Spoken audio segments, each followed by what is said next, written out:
আসসালামু আলাইকুম। আমি ইফতাহুল জাফরিন ইশিকা। আমি জুনিয়র বালিকা উচ্চ বিদ্যালয়ের নিউট্রিশন ক্লাবের একজন সদস্য। আজ আমি এমন একটি বিষয় নিয়ে কথা বলতে চাই যা আমাদের জীবন এবং ভবিষ্যতের সঙ্গে নিবিড়ভাবে জড়িত। সেটি হলো খাদ্য ভেজাল।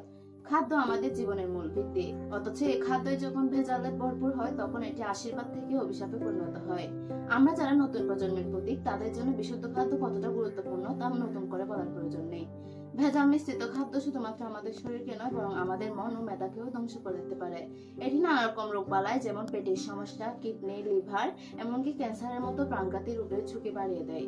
আমরা হয়তো জানি না, কিন্তু প্রতিটি বেলার খাবারের সঙ্গে মিশে থাকে এক নীরব বিষ। তাই আমাদের সবার দায়িত্ব এই বিষয়ে সচেতন হওয়া এবং অন্যদেরকেও সচেতন করা। সচেতনতা এবং সতর্কতায় আমাদের এই সমস্যা থেকে মুক্তি দিতে পারে।